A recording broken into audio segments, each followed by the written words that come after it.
পশ্চিমবঙ্গের সব সেলিব্রিটিরা তারা তাদের পেশা ছেড়ে সব রাজনীতিতে প্রবেশ করেছে, কিন্তু কেউ দেশ এবং দশের কথা ভেবে রাজনীতিতে আসেনি। এসেছে আরো ক্ষমতাবান হতে, এসেছে আরো জনপ্রিয় হতে।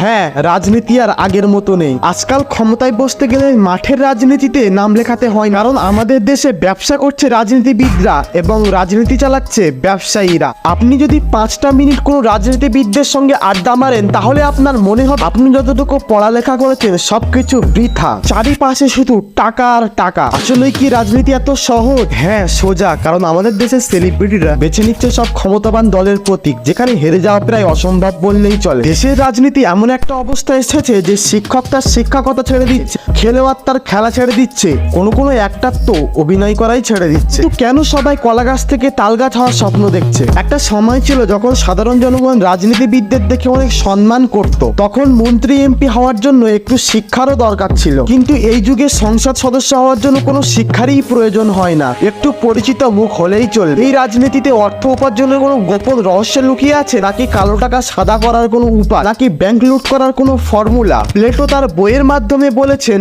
আদর্শ রাষ্ট্র গড়ার জন্য ব্যবসায়ীরা রাজনীতি করার অধিকার রাখে না, কারণ যার যেই কাজ তার সেই কাজই করা উচিত। আর ব্যবসায়ীরা যে কোনো কাজে অর্থ বিলোপ করেন সেখান থেকে কোনো কিছু উপার্জন করার জন্য, আর হোক সেটা জনকল্যাণে, হাসপাতালে, কলেজে, সব জায়গাতেই তারা লাভ খুঁজবেই। এবং এই জন্যই তারা প্রকাশ্যে রাজনীতিতে এসছে। কর দেওয়ার কোনো চিন্তা নাই, বিলাসবহুল গাড়ি বাড়ি টাকা দেওয়ার কোনো ঝামেলা নেই, তাদের শুধু লাভ আর লাভ এবং মাফিয়া মাফিয়া ভাব।